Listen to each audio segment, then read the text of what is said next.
Donald Trump wants you to think that we have already lost, that we have been defeated, that we cannot fight back against his authoritarian project, but that is simply not true. Every day, Donald Trump loses in court. He loses in the court of public opinion with his tanking approval rating, and we can win this fight, and we are going to on the issue of free speech, because after Donald Trump forced the suspension of Jimmy Kimmel last night, he was immediately hit back with a legal bombshell that is blowing up this attack on speech. We're going to get into it all, but before we do, if I could quickly ask you to leave a like on this video, and if you haven't already and you enjoy our channel, to hit that subscribe button, because it goes a long way in supporting our work. Now, before we get into that legal bombshell and how this administration is panicking, I want to start with what I thought was a perfect response to Donald Trump's attack on free speech from J.B. Pritzker right here. Joining me now is Illinois Governor J.B. Pritzker. This is, as I just said, this is much bigger than a media story. It feels to me, first of all, Brendan Carr went out today, the FCC chair, and basically called out Jimmy Kimmel by name. And then a couple of hours later, he was put on indefinite, hiatus, suspension, whatever you want to call it. Does this feel, it feels to me like obedience in advance. Does it feel to you like that? It's intimidation, clearly. And this is what we're seeing across the board from the Trump administration.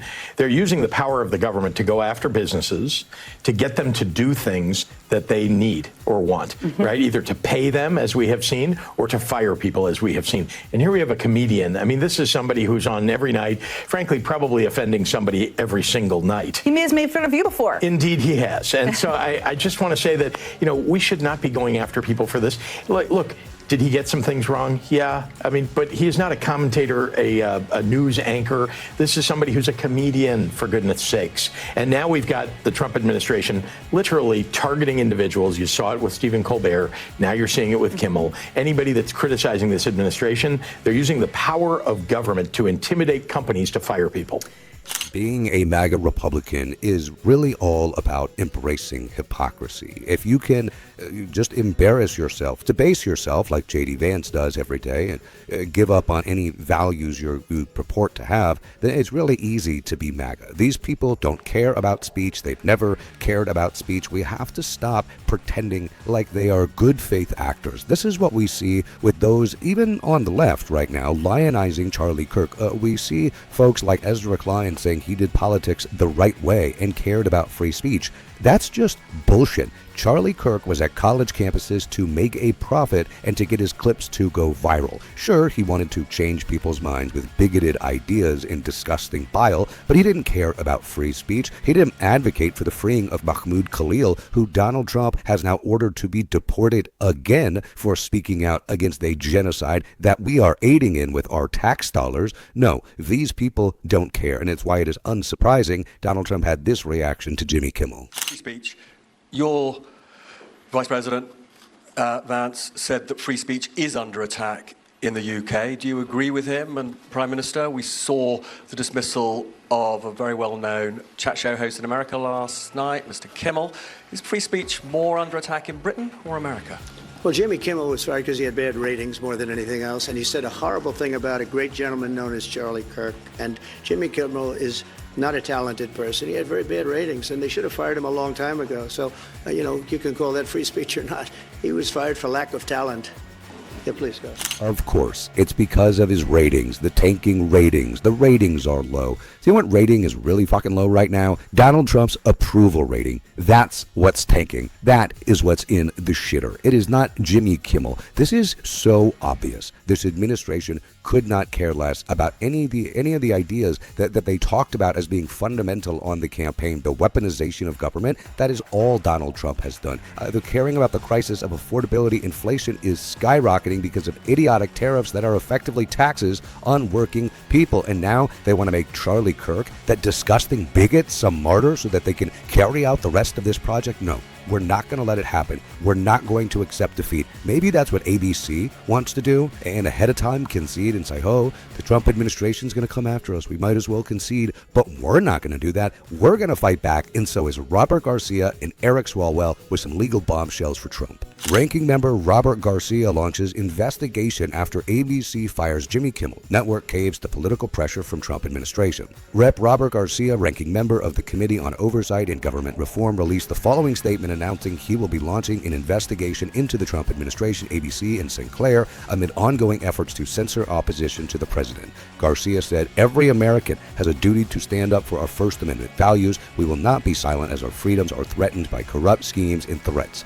Anyone who is complicit will need to answer to us." And Eric Swalwell threatened a lawsuit with this clip right here. So I want to make it clear, there's going to be a Democratic majority in just over a year. And to the FCC chairperson and anyone involved in these dirty deals, get a lawyer and save your records, because you're going to be in this room and you're going to be answering questions about the deals that you struck and who benefited and what the cost was to the American people because that happened. I want to now move. This is what I am talking about. Stop bending the knee. Stop admitting defeat before we even have the fight. It is worth it to go out there and fight them on everything. I have felt like for so long, and I don't just want to make this a criticism of Democrats, because of course who we want to criticize right now is Donald Trump, but our party needs to get in line and start acting like they care. So often we see Democrats, and I talked about this with Wes Moore, see an issue that maybe we're not the most popular on and go, well, you know, maybe we don't talk about that one, maybe we shy away a little bit. It's bullshit. If you believe in your heart of hearts, if you are an elected official with policy that you think will make the world a better place, do not look at the polling. Do not look at the message testing. Go out there, deliver it, convince people. Your job is not to be a pawn for lobbyists and corporate money in AIPAC. It is to do the job of governing. And sometimes your positions may start as unpopular, work to make them popular. How far have we come on so many issues, even within the decade of Donald Trump attacking our rights, where we have shifted a public opinion in a way that is undeniable. Why? Because we've actually gone out there and talked about these issues. We have to do that. We have to have these conversations. We have to sue. We have to not write strongly worded letters, but call people in to be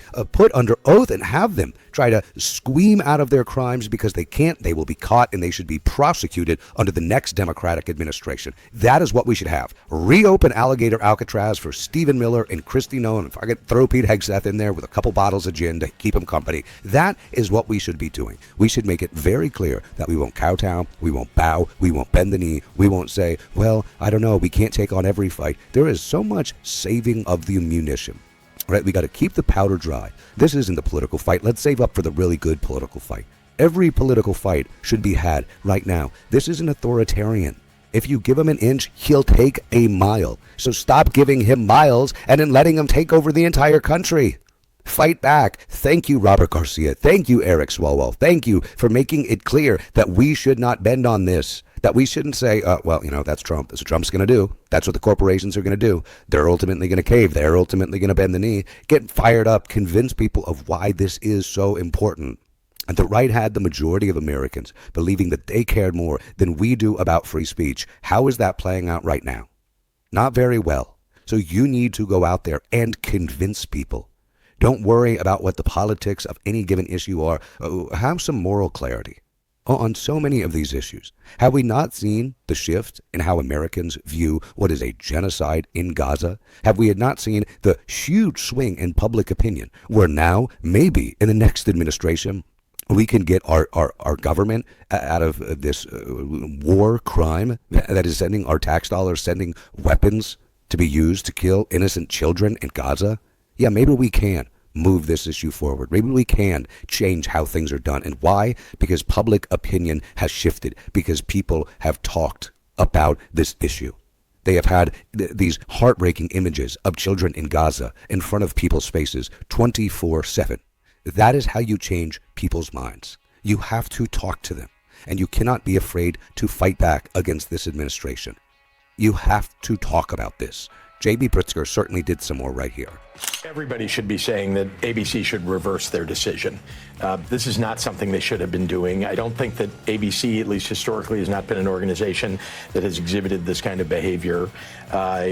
But, now we're seeing the pressure that can be brought by the federal government. You can imagine the pressure that's on Disney and ABC and on their business based upon, well, what's been said so far today. And so I must say, I do not understand why people are not standing up and pushing back when they ought to. Because what's at stake here is free speech. It's our Constitution and our way of life. Do we really want the President of the United States intimidating people, organizations to get others fired? This is not that moment. People ought to be standing up and speaking out. What can they do? Well, it's what I've been saying for some time now, which is if we want to get action, we now can't rely upon a MAGA-controlled Congress. We can't rely on the President of the United States. Seemingly, although we'll see whether we can rely on the Supreme Court of the United States, increasingly it doesn't appear that way. And so we only have one other thing to do, which is public action. People actually speaking up, speaking out, boycotting, showing up and protesting, and their representatives who agree with them doing the very same. If you are a Democrat, now is the time to fight. Myself, other creators, other folks on YouTube are under attack just as much as you are. I don't know if Donald Trump can call up the CEO of YouTube or Google who went to his little White House dinner and say, hey, those Midas Touch guys, shut him down. That Brian Tyler Cohen guy, shut him down. Adam Mockler, shut him down. Jack Cocciarella, shut him down. We don't know. And then we don't know if they can decide, all right, we're silenced. Now how about they go after us? Now how about they prosecute us? We don't have a platform anymore to talk about how Donald Trump is going to try to do whatever he can, send his goons after us. So now, yeah, go after him. Let's quell speech. Let's intimidate people. Let's try to make an example out of people speaking out against this administration. We don't know if that's coming, but you can be rest assured that we don't give a fuck, that we're going to continue to call them out, that we're going to continue to fight. So if we're able to do that, we're our elected representatives. Please take up the fight. We need it now. In a moment in which they're so desperate to silence us, shouldn't you be as loud as possible? I certainly think so. And we're going to be on this show. And if you want to support that, as always, you can hit that subscribe button. You can leave a like on this video. You can drop a blue heart in the comments. And if you want something to relax with a little bit, I had a great interview with Wes Moore. It's a lot of fun. A lot more chill than what's going on right now. Keep on fighting. We will not let them silence us. I promise you. And until next time, I'll see you soon.